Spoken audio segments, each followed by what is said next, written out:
in Russia have confirmed the head of the Wagner group, paramilitary group, Yevgeny Prigozhin, has died in a plane crash which crashed northwest of Moscow on Wednesday. They confirmed the identities of the bodies recovered corresponded with the flight's passenger list, which had named Mr. Prigozhin.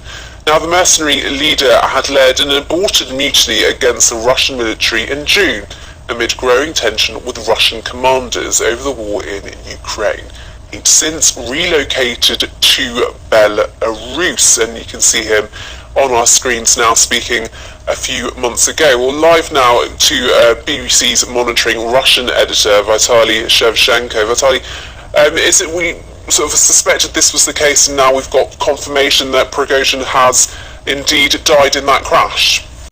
Yes, this short announcement by Russia's official investigations committee came as no surprise to anyone. Yevgeny Prigozhin and his right-hand man, Dmitry Utkin, as well as a couple of other key commanders from the Wagner mercenary group, they were presumed dead following the air crash 4 days ago. Now, the big question is what caused Yevgeny Prigozhin's plane to crash, and even though the investigations committee said on Friday that it was looking at every possible version of what happened, few independent observers would trust that government agency to come up with the full and complete truth of what happened, because it is completely controlled by the Kremlin. And as we know, there was a growing chorus of voices arguing that getting rid of Yevgeny Prigozhin would possibly be a way for Vladimir Putin to reassert his authority following Wagner's failed mutiny back in June. But that again is speculation, completely unconfirmed. And as I say, the Russian Investigations Committee is hardly an independent investigative agency to look into it. Vitaly, we've heard from President Putin in the last couple of days about him asking mercenaries to pledge their allegiance to Russia.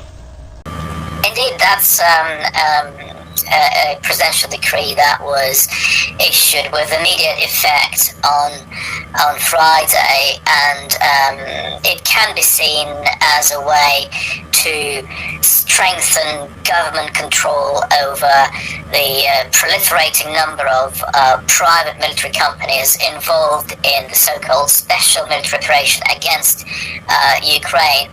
But it remains to be seen whether the move will be anything more than a symbolic gesture where new recruits will be made to kneel before the Russian flag and swear allegiance to the Russian Federation and the Russian Constitution.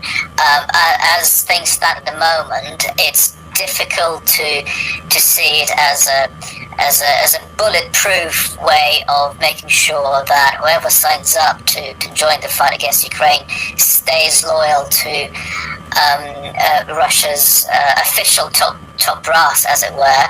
But it's clearly a concern in the Kremlin that all these private groups, even though we know now that Wagner was funded by the state, but it's still a concern that these groups can have more loyalty to their commanders rather than the Russian Defense Ministry. Indeed. And Vitaly, how is this playing out in Russia? How are people reacting to this plane crash?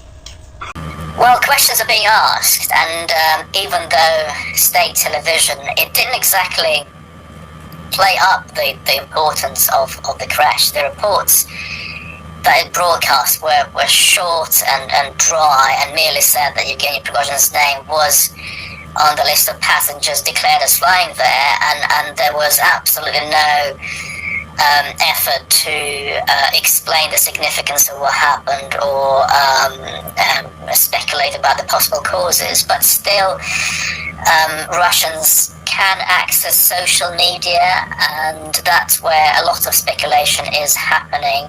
For example, social media accounts linked to Wagner